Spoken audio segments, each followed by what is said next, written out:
Messieurs, bonsoir et bienvenue à ce débat télévisé sur l'an 2 de l'insurrection populaire.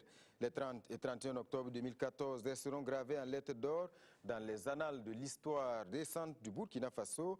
Avec une détermination jamais égalée, le peuple a dit non au régime de Blaise Compaoré. Après un règne de 27 ans, l'ex-président du Faso, avec son front républicain, a tenté un forcing pour se maintenir au pouvoir en sautant le verrou de la limitation des mandats présidentiels. Sur ce plateau avec moi, pour conduire les débats ce soir, Edmond Koulibaly de la chaîne de télévision privée Impact TV. Bonsoir Jean-Emmanuel Ouedraogo, bonsoir à tous les téléspectateurs de la RTB. Le fameux article 37 a été au cœur, comme vous le savez, de toutes les polémiques. Et le 30 octobre 2014, les députés devaient voter le projet de révision constitutionnelle. Mais un vote qui n'aura jamais lieu. Incendie de l'Assemblée nationale, saccage des locaux de la radiodiffusion-télévision du Burkina, du siège de la RTB, du CDP, parti au pouvoir. La résistance héroïque du peuple est venue à bout du régime de Blaise Compaoré. Des victimes, comme vous le savez, il y en a eu une trentaine de morts, 655 blessés selon les chiffres officiels. Alors 2 ans après, le devoir de mémoire s'impose. Au cours de cette émission, nous allons recevoir les organisations de la société civile, les partis politiques, les blessés et les représentants des familles des martyrs. Enfin, nous allons parler des procédures judiciaires en cours et les questions de prise en charge. Je crois que Jean-Emmanuel Ouedraogo, le décor, il est planté. Le décor est bien planté, Edmond Koulibaly, et pour ce premier plateau, nous accueillons, comme vous l'avez annoncé tantôt, les organisations de la société civile. Alors sur ce plateau, nous avons Maître Guy Hervé Kam du mouvement Le Balai Citoyen.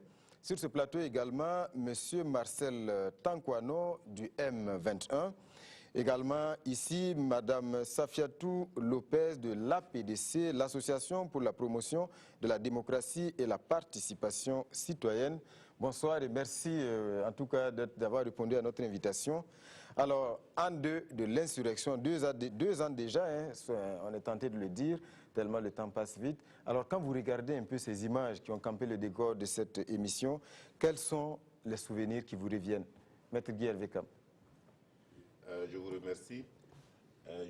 Souvent, je me demande au fait, quand on regarde, est-ce que c'est vraiment des souvenirs? Parce que la réalité est que quand on regarde chaque fois les images, on a l'impression de découvrir ou de redécouvrir. Parce que dans le feu de l'action, ce 30 octobre-là, peut-être que les esprits ne fonctionnaient plus. Ils étaient occupés par une seule détermination, non à la modification de l'article 37. Et aujourd'hui, c'est surtout l'émotion. L'émotion est aussi le souvenir de ceux qui, ce jour-là, pour la cause de la démocratie, ont soit perdu la vie, soit été blessés. Et je pense que c'est vraiment des moments forts. Alors, Madame Lopez, quand on regarde un peu la détermination de ce peuple-là, avec des jeunes qui ont tagué, qui ont dessiné la cible sur leur poitrine, face donc aux forces de l'ordre et au régiment de sécurité présidentielle, on a l'impression que véritablement les gens, c'était plus des hommes, parce que la détermination était au-delà de l'humain, Madame Lopez. C'est vrai, mais merci. C'est vrai que quand on revoit ces images, l'émotion est grande. L'émotion est grande et souvent on en arrive même à avoir des larmes aux yeux. Parce que ce jour-là, c'était vraiment... On était tellement occupés, on ne pensait même plus au danger en fait. C'est-à-dire qu'on savait que soit tu mourais ou que tu vivais, mais on ne pensait pas à ça. Dans nos têtes, c'était arriver à empêcher la révision de l'article 37. Vraiment, ce sont des moments qui sont très forts dans nos esprits. Nous allons aussi poser la même question à Marcel Tankwano. Le 30 octobre 2014, on vous a vu, vous étiez en tout cas sur le terrain et en train de manifester. Et entre-temps, vous vous êtes retrouvé à l'hôpital parce que vous vous êtes évanoui. Aujourd'hui, quels sont les souvenirs qui vous reviennent? Merci beaucoup pour cette question. Avant de prendre la parole, je m'incline d'abord devant la mémoire de nos camarades qui sont tombés pour la patrie. Ceci étant, comme ils ont dit, véritablement, à partir de la date du 21 octobre 2014, déjà, nous étions des morts vivants. Parce qu'on savait déjà ce qui va se passer. En tout cas, ça ne devrait pas être facile pour nous et qu'on ne pouvait pas faire des omelettes sans casser des œufs. Et donc, on était prêt à tout, comme ils ont dit. C'est maintenant quand on regarde les films qu'on a la chair de poule, on se rend compte que c'était tellement grave. Mais à l'époque, on était sous l'effet, vraiment, l'émotion, on ne savait pas ce qui se passait. Mais dans tous les cas, on était prêt à tout. On n'était pas prêt pour venir raconter comme on le raconte aujourd'hui, parce que pour qui connaît le régime de Blaise Compaoré, il ne devrait pas se laisser faire, mais nous aussi, on était prêts à tout. Donc voilà un peu ce qu'on peut dire déjà d'entrée de jeu. Alors, ce qu'on peut dire, c'est qu'il y avait vraiment beaucoup de mouvements de la société civile, en tout cas, mobilisés et gonflés à bloc contre la modification de l'article 37. Alors, on avait l'impression d'un désordre, mais avec le recul, quand même, il est évident que quand même tout cela était bien coordonné et bien tenu. Maître Guy Hervé Kam. Oui, on a l'impression que c'est un désordre et souvent, quand on écoute surtout les médias internationaux, on nous parle très souvent d'actions spontanées. Bien entendu, une telle action ne peut pas être spontanée. Il y a eu du travail, il y a eu de la préparation et après, il fallait donc atteindre le résultat. Une anecdote pour dire qu'il y a eu du travail. Lorsqu'on se disait que le président Compaoré allait forcément lancer la machine, le 21, les organisations de la société civile ont fait une conférence de presse. Le 21, c'est le jour où le Conseil des ministres a pris la décision. Donc cette conférence de presse a été lancée avant le 21 et nous avions préparé 2 déclarations liminaires. Une au cas où il prenait le projet de loi, l'autre au cas où il ne la prenait pas. Et déjà à cette date-là, nous invitions les gens à aller à l'Assemblée nationale. Ça veut dire qu'il y avait quand même une préparation. Et ça a été la chance, il y avait une coordination. Aujourd'hui, il y a beaucoup de débats sur la paternité, mais Dieu merci, pendant qu'on préparait l'insurrection, personne ne pensait à la paternité, donc il y avait une union sacrée pour travailler à atteindre ce résultat-là. Mais tout de même, l'insurrection était un peu spontanée parce que lorsque Blaise Compaoré a rendu sa démission, on voyait que les acteurs n'étaient pas préparés, ni les partis politiques, ni les OSC, personne n'était préparé à ça. Non. Et du coup, on ne savait pas. Il ne faut pas confondre. L'insurrection n'était pas spontanée, elle était préparée. Lorsque nous partions, il faut déjà se référer à la communication des OSC le 28, le message était clair. À partir de ce jour, Blaise Compaoré devait partir. Ça, les images sont là, vous pouvez regarder. Maintenant, entre le fait que Blaise doit partir et la gestion de l'après Blaise, là, il y a effectivement eu un gap. Mais l'insurrection, elle, a dit que on va sortir, on va empêcher la modification de l'article 37 et on va demander à Blaise Compaoré de partir. Et la violence qui a accompagné l'insurrection, elle aussi, elle était préparée? La violence qui a accompagné l'insurrection, il faut la situer, parce qu'on parle beaucoup de violence. Oui. Moi, j'ai dit que j'aimerais voir en réalité, notamment les blessures corporelles. Qui a été blessé? Ce sont en fait les manifestants qui ont été blessés. Donc, les violences ne sont pas venues du côté des manifestants. Il y a eu des atteintes aux biens. Les atteintes aux biens ont commencé à partir de quand? Ont commencé après les premières victimes qui sont mortes. Et ça, ce sont des réactions humaines. Dès lors que les gens ont... des pillages et autres... Oui, dès lors que les gens ont appris qu'il y a eu des morts, ils se sont dit, il faut en finir avec ceux qui sont responsables de ces morts-là. Donc, il y a eu des violences. Après les pillages ne peuvent pas être liés à l'insurrection. Qui dit que les pilleurs, ce sont des insurgés? Les pilleurs, ce sont sans doute aussi des opportunistes qui ont profité de la situation pour piller. Donc, la violence avec l'insurrection, il faut faire le lien. L'insurrection n'a pas été violente, et si elle avait été violente, elle n'aurait jamais réussi. Toutes les marches, toutes les activités, jusqu'à l'insurrection, il n'y a eu aucune violence. Madame Lopez, l'union sacrée des OSC pour faire partie de Blaise Compaoré, est-ce que c'était une union sans fissure? Parce que, bon, véritablement, à l'époque, en tout cas, l'impression qu'on avait, c'est que tout le monde était engagé pour le seul même objectif. C'est vrai qu'avant l'insurrection, les OSC étaient soudés. On parlait d'une même voix, c'est-à-dire qu'on avait la même vision, c'est-à-dire que l'article 37, il fallait coûte que coûte l'empêcher. Il n'y avait pas de conflit de leadership? Non, on n'avait pas de conflit de leadership. À l'époque, en fait, on ne pensait même pas à ça. Tout ce qu'on voulait faire, c'était empêcher la révision de l'article 37. Et comme il l'a dit, qui a pillé et à quel moment on a pillé? C'est-à-dire, on ne parlait pas de... Puisqu'on ne savait même pas ce qui allait se passer. On ne savait même pas qu'on allait être là aujourd'hui. Parce que qui connaît le régime de Blaise Compaoré sait très bien que quand tu t'opposes à Blaise Compaoré, ce n'est pas sûr que tu t'en sortes vivant. Alors, on ne savait même pas qu'on allait s'en sortir. Et comment parler de leadership? En tout cas, on n'avait pas de problème de leadership entre nous. Non.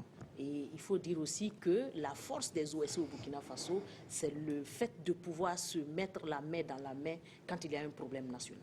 Quand le problème est national, on a toujours surpassé, en tout cas, on est toujours allé au-delà de nos différends.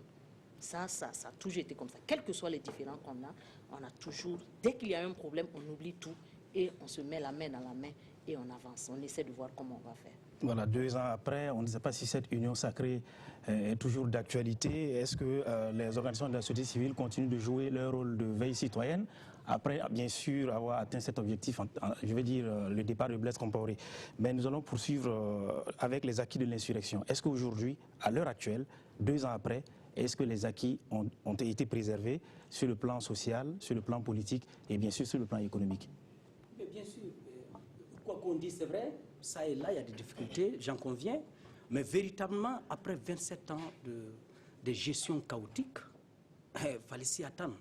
On ne peut pas quitter après 27 ans et du coup, sur le plan social, qu'on se rend compte que ça marche. Ça, au moins, c'est clair. Et également, au côté économique, par exemple, c'est les mêmes difficultés. Et donc, ceux qui sont partis, qu'est-ce qu'ils ont laissé? Est-ce qu'ils ont laissé quelque chose? Nous n'en savons pas. Mais dans tous les cas, ce qu'on retient aujourd'hui, c'est que véritablement, ceux qui sont là aujourd'hui grillent. Mais je l'ai dit ici, après 27 ans, ce n'est pas 27 jours, ce n'est pas 27 mois. Et donc, ça fait que il est normal que ce soit très difficile. Parce qu'on sait que quand un tyran, un dictateur s'en va, ce qu'il laisse à son pays, c'est le chaos. Mais le cas du Burkina Faso, quoi qu'on dise, c'est vrai, comme Lopez l'a dit, à un moment donné, de nos divergences, on arrive à s'entendre sur l'essentiel. L'acquis majeur, oui, c'était le tripatouillage de la Constitution. Aujourd'hui, voilà. Est-ce que c'est un acquis qu'un président ne peut pas se lever et puis modifier? Mais c'est fini, une disposition de la Constitution? Mais je ne sais pas, le président, après un mandat, le deuxième mandat, même dans son rêve le plus fou, ne doit plus imaginer de revenir ou de venir encore tripatouiller la Constitution. Ce n'est pas possible. C'est clair et net. Parce que nous l'avons dit et nous le redisons aujourd'hui ici ce soir. Aucun acquis n'est éternel, monsieur. Non, je sais. Mais dans tous les cas, le cas du Burkina, c'est un exemple. Beaucoup ont dit non, le cas du Burkina, c'est un printemps africain. Ailleurs, c'est le printemps arabe. Mais ici, il faut l'accepter. Celui qui vient, qui pense que, bon, Blaise n'était pas moi, je fais ce que je veux, de toute façon, lui, il est passé par la petite porte. Mais lui, là, qui va faire 10 ans, un mandat, renouvelable une fois, peut-être 3 mandats, qu'il va... Je ne sais pas, il va espérer, mais dans tous les cas, lui, il va passer par la fenêtre. Mais c'est qu'on a vu également, donc, après l'insurrection, après le départ de Blaise Compaoré, c'est quand même l'image écornée un peu de la société civile burkinabé. On a vu tous ces débats, voilà, qui va aller à... Des luttes de positionnement, notamment au CNT. Voilà. Et tout ça. Est-ce que tout cela n'a pas terni un peu l'image, disons, des OSC après, en tout cas, cette union, disons, salvatrice qui a permis donc de mettre... un coup d'arrêt à l'intention de tripatouillage de la Constitution. Je continue, non? Écoutez, non, Maître Hervé je pense que ça dépend de quel côté on regarde. Moi, je regarde ça comme étant la preuve que les choses ont vraiment changé dans ce pays. Pourquoi? Parce que toutes ces questions, OSC a voulu faire ci, ils ont voulu faire ça. Aujourd'hui, j'étais tenté de dire à un certain moment, allez-y demander au président Roch ou au premier ministre Kéba si le peuple burkinabé a changé ou pas. Pourquoi j'ai dit ça? Parce qu'en réalité, tout cela montre qu'aujourd'hui, à la faveur de l'insurrection, qui a été la plus grande université en plein air sur la souveraineté populaire, le peuple s'intéresse à la gestion de la chose publique. On critique les OSC, telle personne. Il y a combien de militants d'OSC qui ont fait partie des gouvernements passés, sans que personne ne parle? Aujourd'hui, un militant d'OSC veut faire partie, c'est des débats. Mais on a vu en temps, même au sein du ballet citoyen, il y a eu cette division entre une partie à Bobo du Lasso, alors en tout cas... Bien entendu, c'est ce que je dis. Qu'il y ait des gens au sein du ballet qui aient souhaité aller dans les instances de la transition, alors que le mot d'ordre du mouvement était de ne pas le faire. C'est tout à fait banal parce que ça a existé dans d'autres organisations ou dans d'autres partis. On a vu ça ici. Mais maintenant, ça fait un débat national. Pourquoi? Parce que le peuple est intéressé à la gestion de la chose publique. Et je pense que c'est le principal acquis, en fait, de l'insurrection, qui fait que on est obligé dans ce pays-là de gouverner autrement. Parce que tous les jours, il faut compter avec le peuple. Voilà, je suivais un documentaire et Sam Skalodia, qui est également du Balai citoyen, disait que juste après l'insurrection, juste après le départ de Blaise Compaoré, que nous allons fêter lorsqu'un président civil sera démocratiquement élu. Est-ce que aujourd'hui, j'ai aussi lu votre déclaration, la déclaration de la coalition Le Ditanien, dont vous faites partie. Est-ce qu'aujourd'hui, la fête n'a été que de courte durée? Puisque, est-ce qu'il y a un goût d'inachevé pour vous? Non, pas du tout.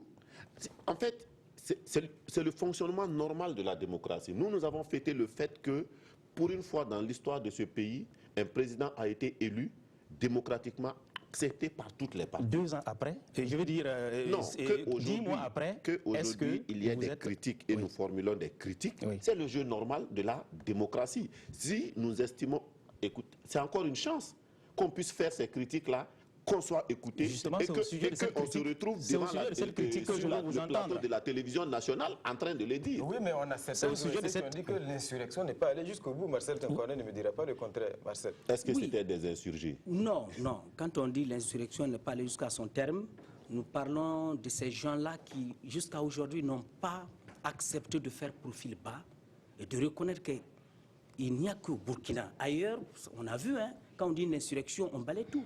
Mais on était là, ici, où les gens se pavanaient encore en insultant, on parle d'inclusion, exclusion. On a dit non, c'est au Burkina, nous l'avons accepté. Mais ailleurs, quand vous perdez le pouvoir, vous disparaissez. Mais au Burkina, on l'a accepté parce qu'on s'est dit que nous sommes tous frères. Bon, pour nous, enfin, on était là, l'ennemi commun, c'est Blaise, et puis les autres, ils sont partis. Mais le reste, là, on peut s'entendre. Si ce n'est pas au Burkina, dites-moi dans quel pays vous avez vu un régime déchu. Et puis bon, ces anciens gars se pavanent, narguent les gens, et puis disent même qu'ils veulent même aller aux élections.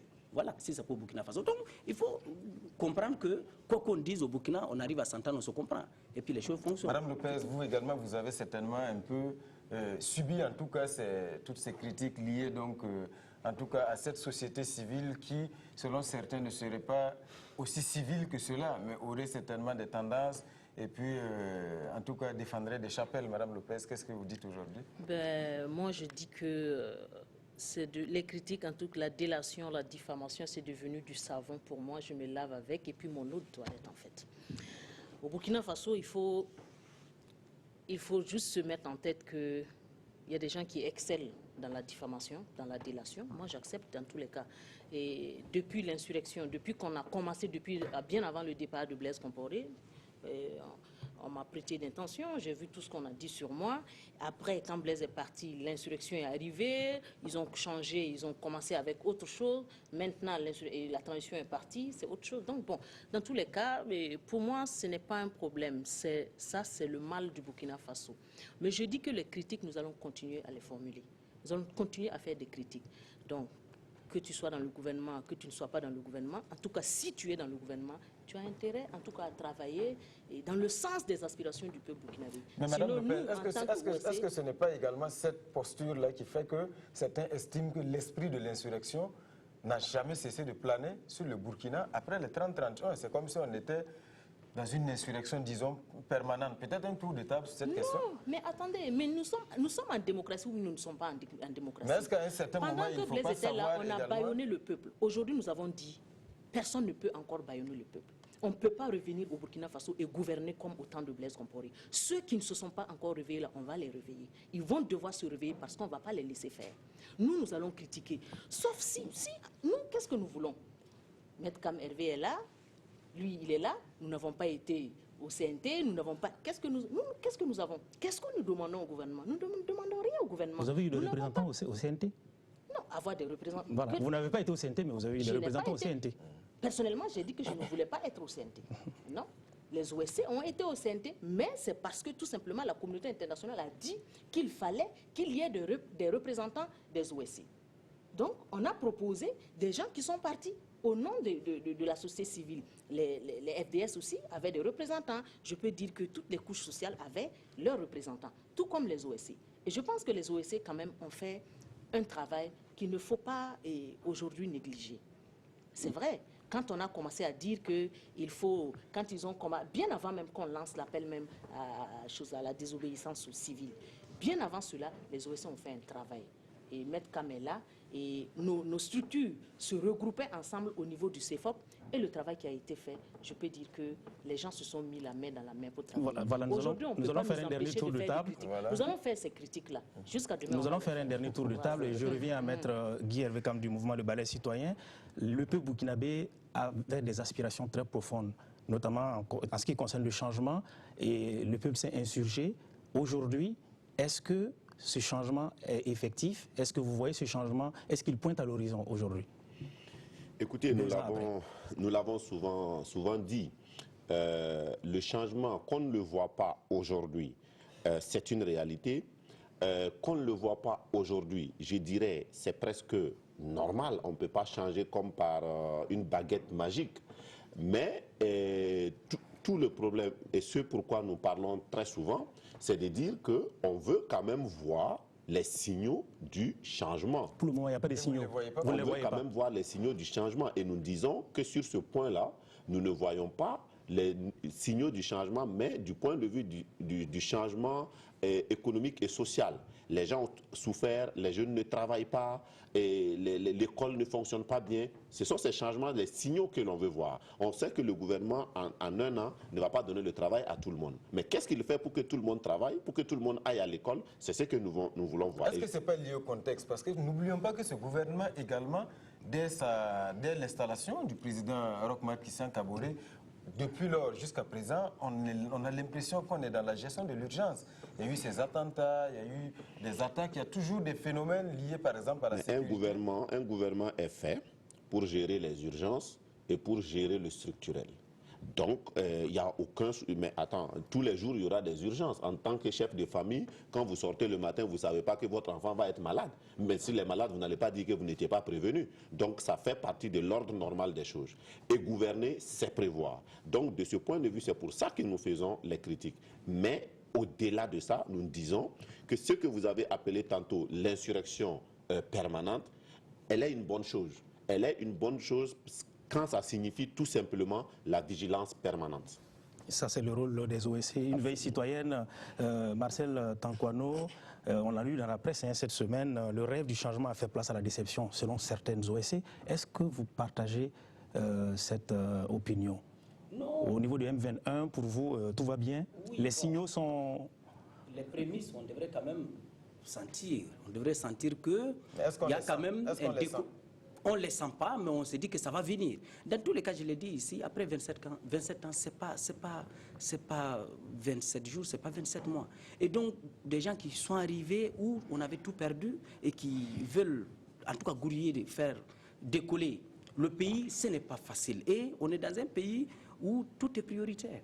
Voilà, un peu quand on va, voilà, le monde des médias publics, vous étiez en grève, un peu partout, où on voit les grèves un peu partout. Les grèves actuellement, c'est le printemps des grèves. C'est le printemps des grèves. Quand on regarde, ça veut dire que tout est pressant. Et donc quand on regarde, chacun s'attend à voir quelque chose tout de suite. Et ce qui ne peut pas être sûr, ça ne peut pas être sûr. Et donc, véritablement, nous pensons que ceux qui sont arrivés, qui sont là, ils savent. Je l'ai dit, nous avons tous arpenté les rues de la capitale, ici, que ce soit le président de la République aujourd'hui, Roch Marc Christian Kaboré et les autres, on a tous marché à Ouagadougou aussi, nous avons couru ensemble. Donc, ils savent que s'ils ne le font pas vite et bien, eh bien, le problème est de poser. Mais nous pensons qu'ils peuvent aussi rapidement prendre ces dispositions-là, parce que les aspirations du peuple-là, comme je l'ai dit, c'est pressant, il faut le faire vite et bien. Et sinon, ça risque à un moment donné de coincer. Comme j'ai dit, les grèves vont démarrer, et donc il faut faire quelque chose. Est-ce qu'il y a des risques d'une nouvelle insurrection au Burkina? Non, on ne pense pas comme ça. Est-ce que, parce que c'est ça également la question. S'il y a une nouvelle insurrection au Burkina, ça sera un échec. Parce Voilà. qu'une insurrection est faite pour être exceptionnelle. Et elle a été exceptionnelle. Donc l'idéal sera qu'on en ait fini avec les insurrections dans ce pays, ce qui veut dire que ceux qui doivent gouverner gouvernent, que ceux qui s'opposent bien, que la société civile veille bien à la sentinelle. Donc je pense que l'insurrection, une prochaine insurrection, sera sans doute le signe d'une faillite. D'une faillite de tous les acteurs, partis politiques, OSC, ceux qui sont aux affaires et tout le monde. Un naufrage collectif. Un naufrage collectif, mais étant entendu que la responsabilité première, c'est quand même celle des gouvernants. Si les gouvernants gouvernent bien, il n'y a pas de raison qu'il y ait des insurrections. Alors, je crois qu'on va vous remercier, en tout cas, d'avoir répondu à notre invitation de ce soir. C'était le premier plateau. Il y a encore 3 autres plateaux qui nous attendent. Alors, Maître Guy Hervé Kam, Madame Safiatou Lopez et Marcel Tankwano, on va vous remercier vraiment pour votre disponibilité et puis vous souhaiter un joyeux anniversaire, disons, de l'insurrection. Merci. Merci et bonne soirée. Merci. Voilà, Edmond Koulibaly, je crois.